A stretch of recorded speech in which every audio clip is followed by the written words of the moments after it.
Hi, I'm Kristen and this is Scrap Fabric Love. And today I'm going to take you along with me on my recent visit to the Scottish Quilting Show in Glasgow. So I'm going to show you a whole bunch of the quilts that were hanging in the competition. I'm going to take you around some of the stalls and special exhibits. I'm going to show you what I bought at the show.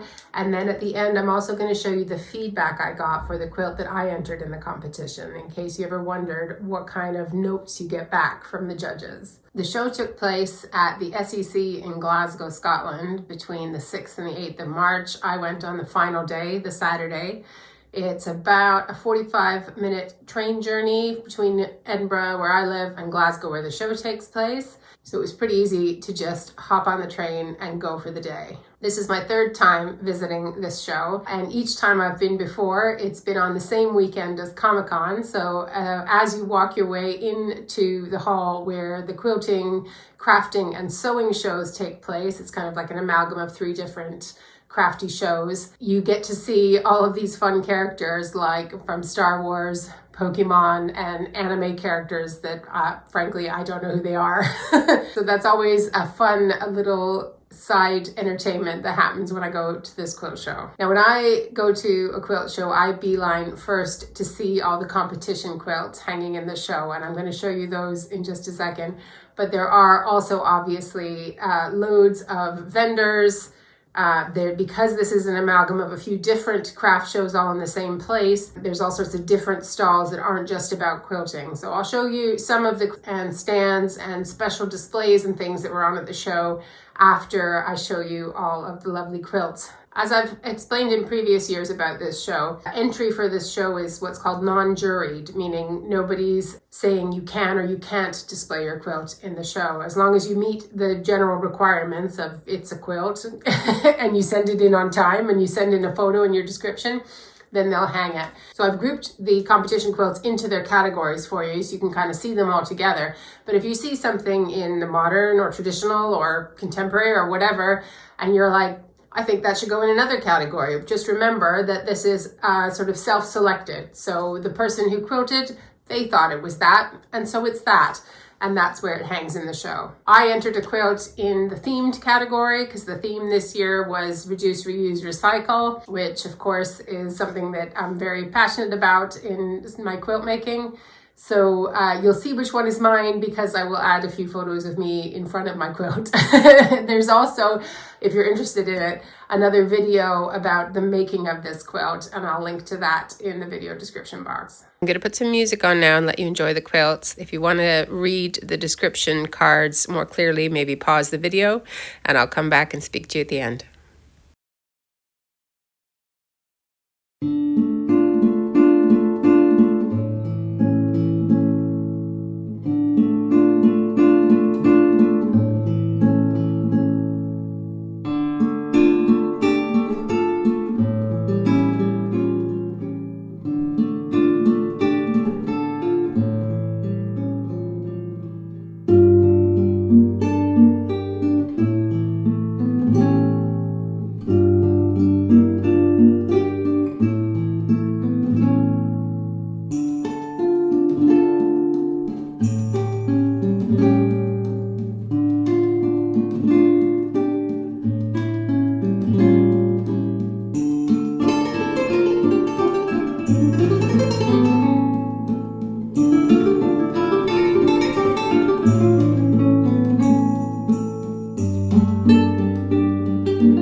well as the quilts, there's also some special exhibits and stalls, including this one that I visited. So this was Voices in Cloth, which was started by John Cole Morgan, who I got a chance to speak to.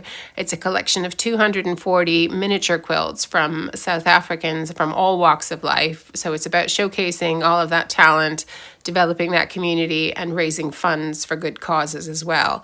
And John said he's thinking of starting one for Scotland in the near future. So I'm excited to see what that's going to be. This parrot was a close-up of one of my favorite of the miniatures from this stall. Put the website for that project in the video description box. There were loads of stands, particular quilters, quilt artists, groups that were trying to recruit new members, all sorts of folk displaying different quilts. Another one that caught my attention was the Diversity Challenge put on by the Quilters Guild for the British Isles. So these are a few of the ones that caught my eye from that display. There were plenty more. I couldn't put them all up. But that was a fun one to look around. I also turned the corner and chanced on a group quilt that I sort of designed for a group I used to be a part of. So that was interesting. I didn't make it all and I didn't quilt it, but anyway, it was interesting to see it hanging there. As well as all the stalls, there were some workshops going on. I didn't do any of those, but I did go to one of the talks about textiles in India, which was kind of interesting.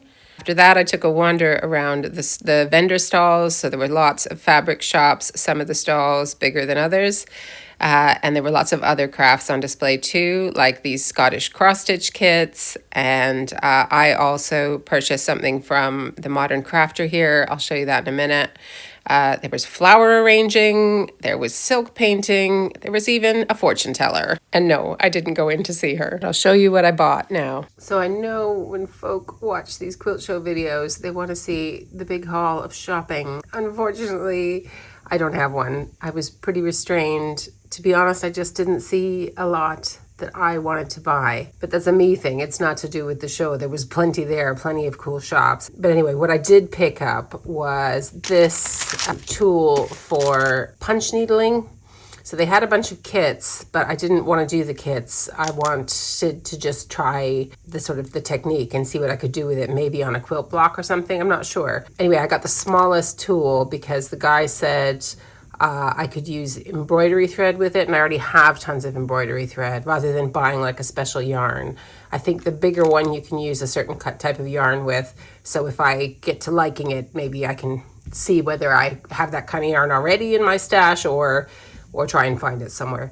Anyway, so I'm going to have a play with that at some point, but I don't know when. And the guy was really generous with his time in sort of explaining to me what it was all about and which tools went with which kind of yarns and things like that. So that was that. I think this was like $13.50 or £13, something like that for this. That's just their leaflet. And then the only other thing I bought was this. It's a panel. I paid £10 for this, and I don't really know why I bought it, to be honest.